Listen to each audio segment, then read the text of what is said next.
बाबा गुरदित्ता जी का जन्म 1613 ईस्वी में हुआ था। उनके जन्म के समय से ही उनके चेहरे पर एक ऐसी रूहानी चमक थी कि जो कोई उन्हें देखता उसे पांचवें गुरु श्री गुरु अर्जन देव जी की याद आ जाती। उनके दादा गुरु अर्जन देव जी ने जिस शांति और धैर्य के साथ शहादत दी थी, वही शांत स्वभाव बाबा गुरदित्ता जी के व्यक्तित्व का आधार था।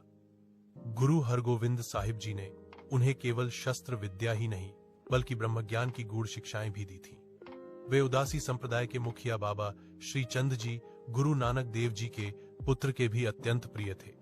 कथा के अनुसार एक बार बाबा गुरदित्ता जी अपने कुछ संगियों और सिखों के साथ कीरतपुर साहिब के निकटवर्ती जंगलों में शिकार पर गए हुए थे।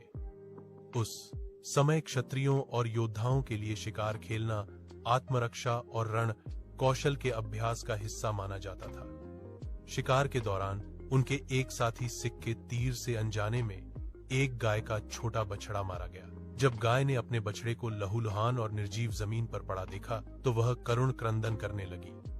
उसकी आंखों से बहते आंसू और उसकी व्याकुलता देखकर वहां उपस्थित सभी सिखों के हृदय पसीज गए।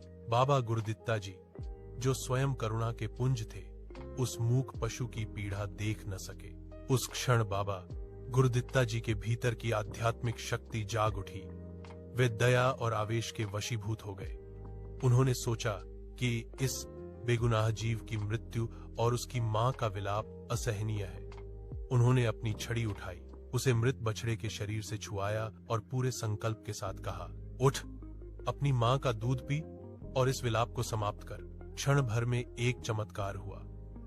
वह निर्जीव बछड़ा, जो कुछ ही देर पहले मर चुका था, धीरे से हिला और जीवित होकर खड़ा हो गया। वह उछलता हुआ अपनी मां के पास गया और दूध पीने लगा। वहां खड़े सिख धन्य गुरु के जयकारे लगाने लगे। चारों ओर खबर फैल गई कि बाबा गुरदित्ता जी ने मरे हुए को जिला दिया है। जब यह समाचार गुरु हरगोविंद साहिब जी के पास पहुंचा तो वे प्रसन्न नहीं हुए। उनके चेहरे पर एक गंभीर चिंता की लकीरें खिंच गईं। जब बाबा गुरदित्ता जी वापस आए तो गुरुजी ने उन्हें एकांत में बुलाया। गुरु साहिब ने कहा, बेटा गुरदित्ता, तुमने आज जो किया वह गुरु नानक देव जी के घर की मर्यादा के विरुद्ध है। हम पीर हैं, बाजीगर नहीं। चमत्कार दिखाना कहर के समान है। परमात्मा ने जन्म और मृत्यु का एक चक्र बनाया है और उस विधान में हस्तक्षेप करना अहंकार की निशानी है। गुरु साहिब ने आगे समझाया, शक्ति का अर्थ प्रदर्शन नहीं बल्कि सहनशीलता है।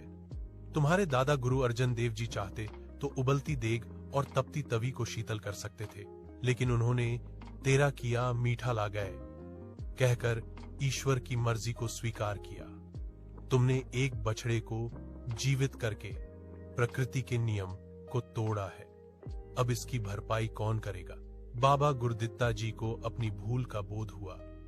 उन्हें समझ आया कि आध्यात्मिक शक्तियों का उपयोग भावुकता में आकर करना भी एक प्रकार का बंधन है। उन्होंने महसूस किया कि उन्होंने गुरु मर्यादा का उल्लंघन किया है। एक आज्ञाकारी पुत्र और पूर्ण सिख की तरह उन्होंने निश्चय किया कि यदि उन्होंने एक जीवन वापस लाया है तो उन्हें उसकी जगह अपना जीवन अर्पित करना होगा। वे चुपचाप कीरतपुर साहिब में एक एकांत स्थान बाबा बुढ़न शाह की कुटिया के पास पर चले गए। उन्होंने स्नान किया, अपनी चादर ओढ़ी और अकाल पुरख का ध्यान करते हुए समाधि में लीन हो गए। मात्र 24 वर्ष की आयु में उन्होंने अपना भौतिक शरीर त्याग दिया और जोत समा गए। जब गुरु हरगोविंद साहिब जी को पता चला कि उनके होनहार पुत्र ने उनके वचनों की लाज रखने के लिए अपने प्राण त्याग दिए हैं तो वे भावुक हो उठे।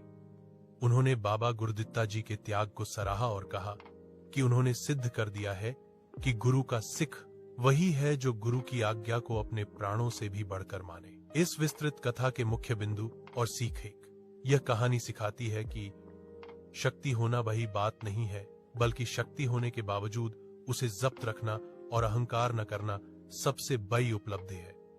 2. बाबा गुरदित्ता जी ने दिखाया कि एक सच्चे सिख के लिए गुरु के सिद्धांत और उनके वचन उसकी अपनी जिंदगी से कहीं ज्यादा कीमती होते हैं। 3. जन्म और मृत्यु परमात्मा के हाथ में है।